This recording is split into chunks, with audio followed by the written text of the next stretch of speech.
Welcome back to the Sean McDermott Show, and it's time to look back at the tape from the Bills' Sunday night victory over the Packers with our good buddy Eric Wood. What stood out to you most in the Bills' win over Green Bay? I'll say this, the offense looked to be in control early. I loved what they did in the red zone in the first half. A great play design to Dawson Knox on the touchdown and also to McKenzie. Stephon Diggs, who's having a career year, showed up in a big way again in this game. In the second half, we got to see James Cook make a big play, and hopefully that's an indicator of what we're going to see in this second half of the season. Yeah, well, let's start with the Dawson Knox touchdown. Josh scrambled and found Dawson wide open, put the defense in a bind right here. Yeah, they're going to run very hard play action to the right. Dawson Knox is going to be lined up as a fullback in the backfield. He goes and engages the end of the line of scrimmage, which allows Josh to roll out and also gives the added element that it could be a run play. Josh then scrambles up into the line of scrimmage, draws the defense to him, and gets Dawson Knox an easy touchdown here. And then on the very next possession, Josh dialed up a deep ball to Diggs. This one went for 26 yards and another touchdown. Yeah, this is a great play design, great execution, and from the snap, they run a touchable play action, and Josh, all he's doing here is he knows he has Diggs winning on the out and up along the sideline, so all he has to do is control the safety. He does that with his feet, he does it with a little shoulder move there, and then here he's going to throw a perfect ball to Diggs for the touchdown.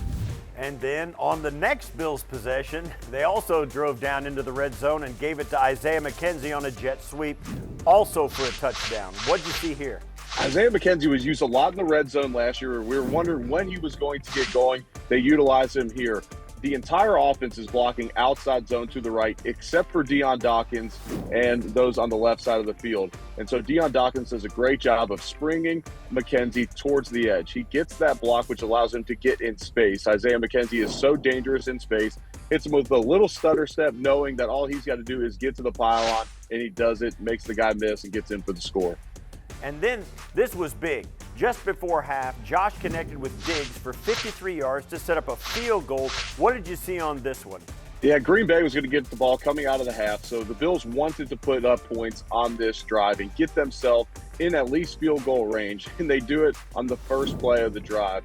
Here, Diggs runs somewhat of a corner post route, and in that the outbreaking route allows him to get behind the defense when he breaks it back to the post. Josh Allen does a great job sitting in the pocket, knowing he's going to get hit on the throw, and throws an absolute dime down the field where only Diggs can get it. Okay, let's fast forward to the second half. Josh had a great throw to Gabe Davis. This one went for 29 yards and set up a field goal. Yeah, a lot of attention was given to Diggs, who still went over 100 yards in this game, but as he breaks out here, two Green Bay defenders go with him. That leaves Gabe Davis wide open on the dig route, coming across the field for an easy completion in a big game. As the fourth quarter approaches, Josh connected with James Cook for a 41-yard completion. I know fans were excited to see Cook involved in the passing game, and here we see him in the fourth quarter. And Green Bay is going to bring pressure here, and Josh knows that there's going to be a free defender. Often he just handles that guy himself. He makes a miss here, scrambles out to his left. James Cook does a great job of staying in position with Josh, making himself available. And then when you get a guy with his speed and his athleticism in space with the ball, he can be dangerous and brings it down here inside the 10-yard line. Great stuff as always. Thanks for this, Eric. We'll catch up with you next week to break down the Bills game against the Jets. Looking forward to it, Steve.